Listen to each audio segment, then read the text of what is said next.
Hello YouTube friends, welcome back to my channel, and if you're new here, welcome to the Painted South. So in today's video, I'm going to be sharing a couple of those projects that were garden-inspired makeovers, as well as a marketplace find that I purchased to be a project that will be coming up in another video. I thrifted this swan planter a few years ago for $14.25. Even though it had some damage, I knew that it had the potential to look like one of those old antique garden pieces from years past. The original paint on this piece wasn't exactly the best, and it certainly wasn't in my design style. Before I paint any piece, I always try to clean it as much as possible. In this case, I ended up just using Dawn dish soap and some hot water, a sponge, and a garden hose.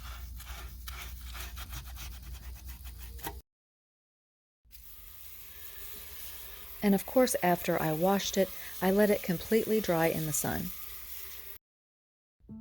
For my base coat, I mixed up a custom warm gray color and added joint compound and stucco patch for a textured finish. If you've watched any of my other paint tutorials, you'll know that this mixture is very versatile and can create a really beautiful old world textured finish.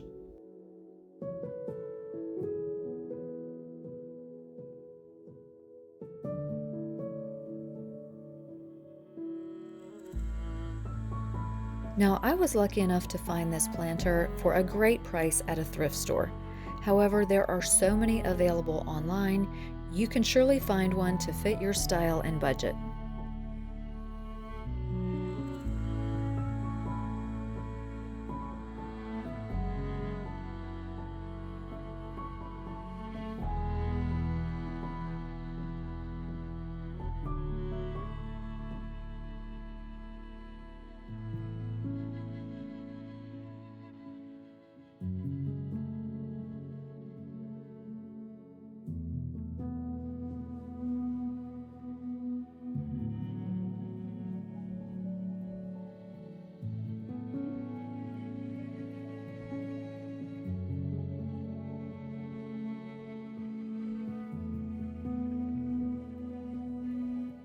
Okay, so I was going to leave the hole in the swan, but I decided I didn't want to see it. This chunk, I could do air dry clay and create a wing and glue it on there, but I'm not going to do any of that. You won't see it. I'll put plants in here and it's in the back, but this you could see. So what I did was use a little chunk of wall patch that I had left over. It comes with the netting on the back. You can see it there. I just had a small chunk and it fit perfectly. So I put that on there, and then I had a little extra piece there I put to reinforce that part. So now I'm just going to go in and add some joint compound.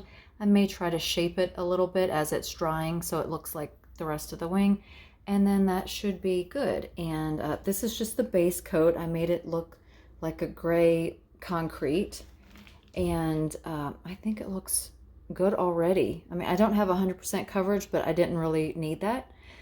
So that's the first coat, and we'll be doing a lot more coats to this swan. So I'm going to go ahead and fix that, finish coating this, and then it's going to have to dry, and then we'll go from there.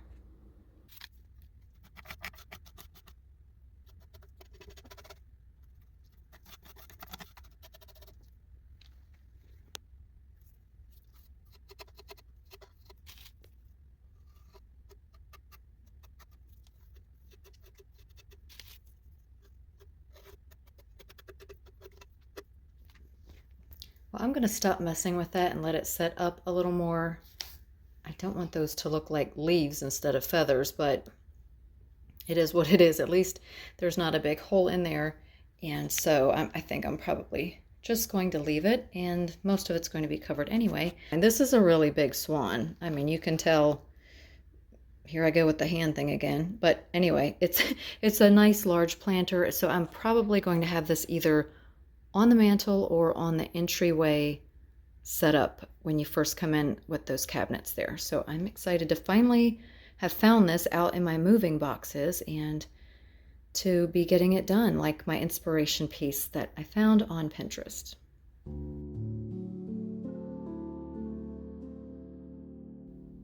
Here you will see I added a darker gray for dimension.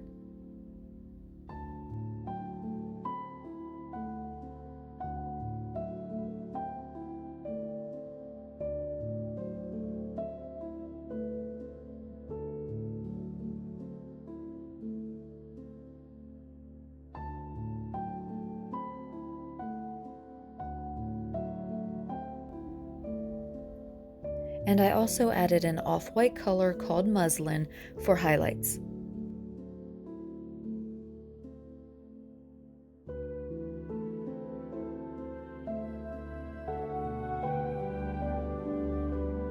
If you can find a piece while you're out thrifting that has a lot of raised details like this swan, they are perfect for layering paint.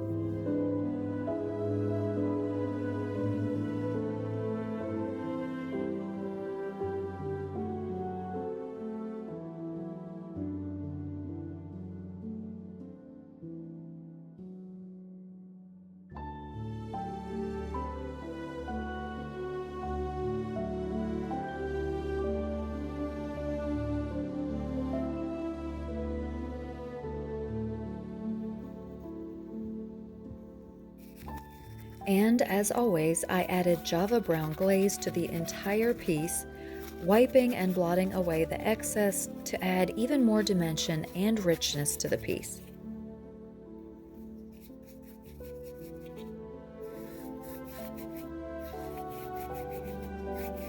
You can add glaze either before or after a clear coat. Without a clear coat applied first, the glaze will absorb more into the paint and darken and change the color. If you want glaze just in the crevices to add dimension, make sure you apply a top coat before and then add your glaze and then add another top coat afterwards.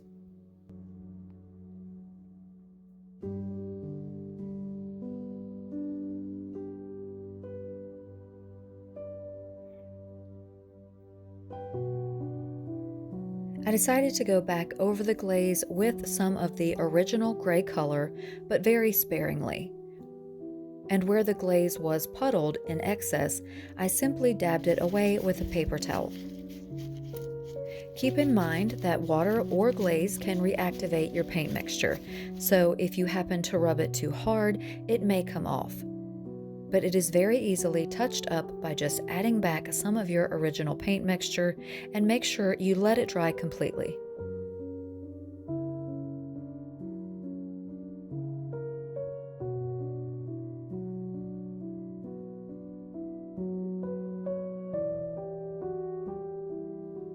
I considered painting the swan with more of an overall white color, but I just loved the aged concrete and stone finishes so much.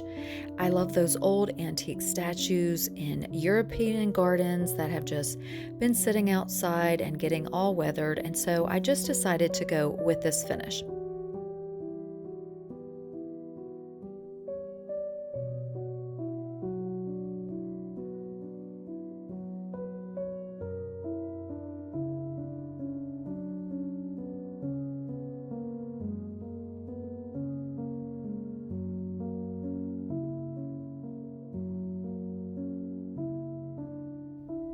I'm really happy with how this piece turned out.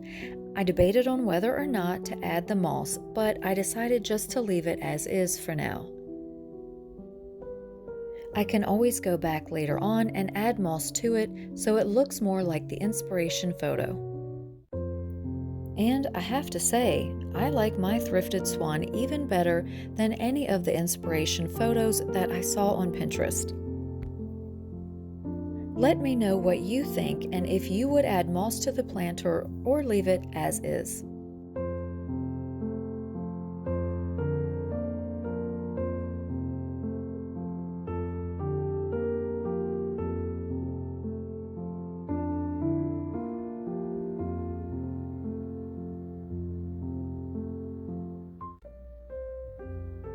The next two projects are a pair of mirrors that I purchased off of Marketplace a few years ago. I listed them for sale, but I decided just to refinish the frames to suit my garden-inspired decor. At first, I thought I might go for an aged brass look. So I spray painted the frames with this metallic paint from Ace Hardware.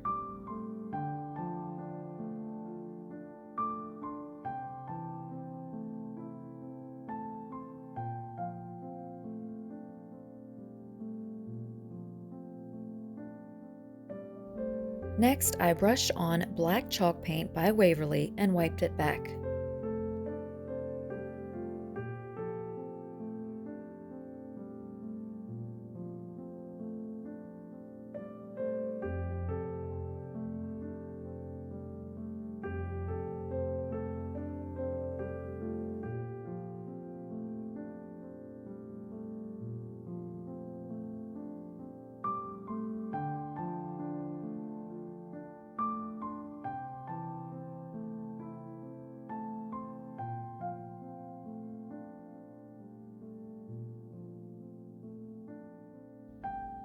I liked this look, but I decided that I wanted more color. I wanted a chippy layered paint look.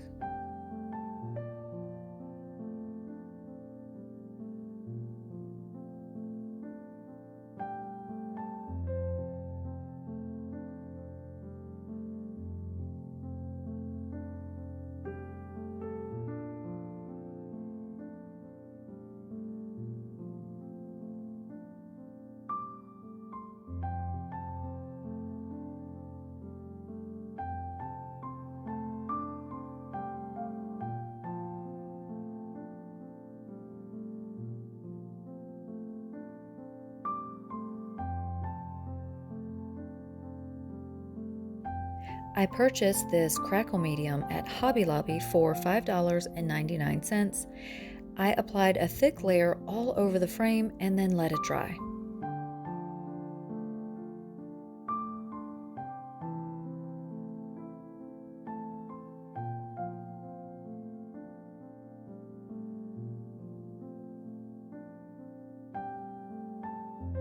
Next, I added a layer of chalk paint in the color of muslin over the Crackle finish.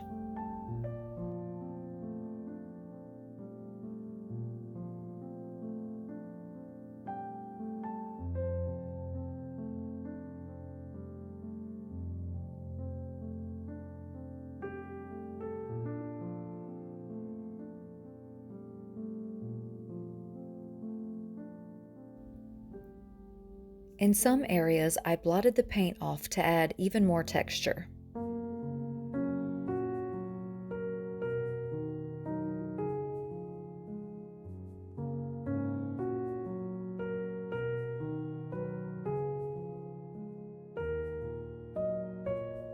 I then added 2 shades of green and let the paint dry.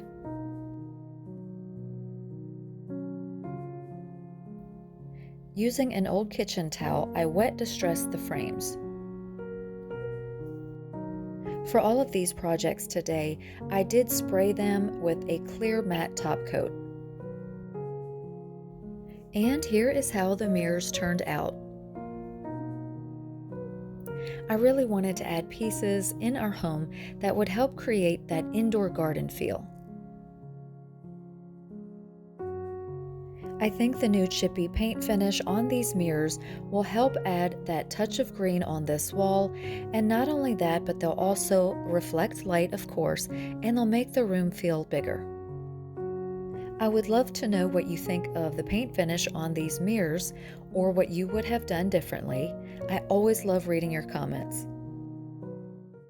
Okay, so the next thing I wanted to share with you was a repurposing project idea. So my sweet friend Melissa was out thrifting about a week ago, and she sent me a photo, and I'll insert it right here.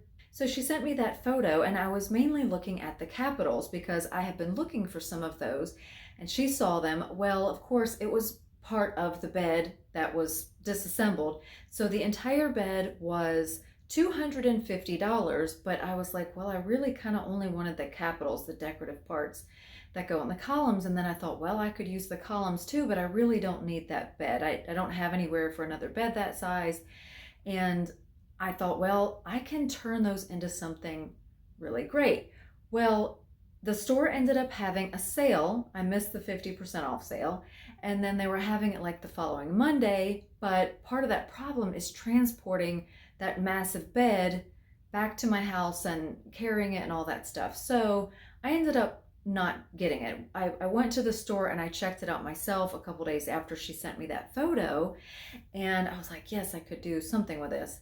You know, I always find things on Marketplace. And so I happened to find the exact same bed on Marketplace and it was listed for $100. So I messaged the lady and she said yes, and she could deliver. I said, I'm interested in the bed. I don't know how I would get it to my house. And she said, well, my uncle could deliver it for $50. And I was like, great. So I'd be in it for $150 and I wouldn't have to lift it and travel and all that stuff. So I said, great, fine. She said, did you notice the one chunk out of the footboard? I think it was the footboard or the headboard.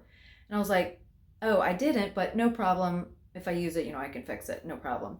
So her uncle showed up. He had a helper. They were unloading the bed and I went out and was talking to them and I noticed one of the capitals that was still on top of the column was completely busted. A huge chunk of it was missing out of the corner and I was like, oh, she didn't tell me this was broken. And her uncle said, oh, that probably happened on the way here. And the other guy said, no, it was like that when we picked it up. So I'm not really sure, but it was totally broken. And those were the main things I was interested in. So I said, well, let me message her. And so plus there were a lot of other areas messed up. It was just laying in the back of this metal bed, truck bed, just getting all scratched up. And it's particle board part of it. So it was like swollen and it was kind of a mess, but I knew that I could fix a lot of the things that were wrong. So I messaged the seller and I was like, hey, this is broken, whatever. She was like, I promise it wasn't like that. So she was like, look, I'll take $75 for it.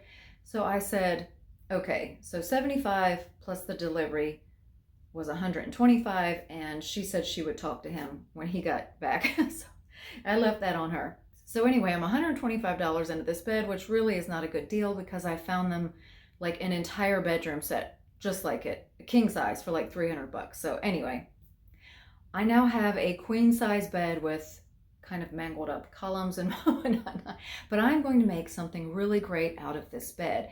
Let me share my ideas with you and we're going to be tackling this in an upcoming video. So when I look at things, I always look at the shape and what they could be, and that the fact that I see potential in everything really gets me in a lot of trouble because then I'm always trying to fix things and it always takes a lot more time, a lot more effort. You have to buy all the materials, all the paint, and so on. But I know what I want to turn these into. So my inspiration came from Pinterest and just things that I've seen over many years of loving European, like that French country or just European garden design. It doesn't necessarily have to be European, but I love old chippy, just really worn columns, either stone or made of wood. If they're concrete and they have just kind of stuff growing on them or whatever, I just love all of those old columns. You can use them just as decoration in the corners of a room. You can put a little arbor on top of them and make something out of them that way. But I also had the idea to use a couple of these columns as plant stands. And I'm thinking I can get anywhere between 1 and 3 plant stands per column. So I'm going to have to see how that works out. Some of it is solid wood, some of it is just a resin.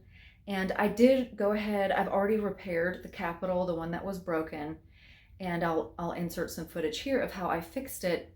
I ended up just using a patch like I did for the concrete Swan planter. I just used a drywall patch. It comes with the netting. It's very flexible. You just put it over your area and then wet it and then let it dry and it hardens and you can sand it. And in this case, I've had to add some extra layers of joint compound. I'm still working on that, but I'm going to fix anything that needs fixed, fill in all of the holes where the bed connects together to these columns. I'm going to disassemble everything and we're going to make some really great pieces for the house to continue bringing in that garden, that indoor-outdoor garden kind of feel into the home. I am just trying to infuse my home with things that I really love, Now, I'm not going to go out and spend $5,000 or $10,000 on a lot of these things, but I can certainly recreate them for a fraction of the cost. And so that's my idea for the bed. I would love to know what you think about that. I will be working on that. Like I said, I've already fixed part of it, but I will be working on that project coming up in the next several days and get those things put in the home once they are totally finished. And then I have some other projects that I'm going to be sharing with you as well. So I have a lot of decorating and a lot of projects to share with you. And I also have a small shopping haul. I went to Carolina Pottery. I think I got maybe just a couple things at Hobby Lobby, and I'm trying to think, maybe a couple thrifted items. So the next video may be a short shopping haul. I'm not sure. I may combine it with some other painting. I am continuously working on projects and getting everything ready to get the house ready because our son is actually coming to visit. He is having surgery on July the 6th. I'm not sure when this video is coming out, but he's having surgery, and then we are flying him home so he can do some of his sort of recuperation here, and then he'll be flying back to base in Louisiana, and so because he'll have a 2-week checkup at that point. So we're super excited to see him, and I will be busy getting ready for him to come visit. And then after he flies out, we are going to have my in-laws coming in. My mother-in-law, another sister, and brother-in-law. My husband's family will be coming down, and they'll be staying with us for a few days. So I will be preparing for those visitors as well, and we are excited to see them also. Well, as always, I hope you enjoyed this video, and I hope it inspires you to dig out your paint and your paint brushes and your joint compound and stucco patch or whatever you have on hand to recreate and update some of the items that you may have in your home and or maybe that you're out thrifting for. It's been really, really hot here in South Carolina. I have not gone to any yard sales, but I still do frequent thrift stores. And honestly, I have a huge stash in the bonus room and in the garage. So just like the Swan, I'm going to be digging out pieces and getting them painted and put in the house. So it is taking me a long time, but I'm enjoying the process, and you just have to enjoy the journey. Sometimes we always feel like we have to reach our destination and get everything done. It's, super fast, instant gratification, but I really enjoy the creative process, and so I will be sharing all of those projects with you as I get them completed. Thank you all so much for watching. Thank you for your love and support. I wish everyone the best. Please stay safe, stay healthy, and I will see you in the next video. Bye for now.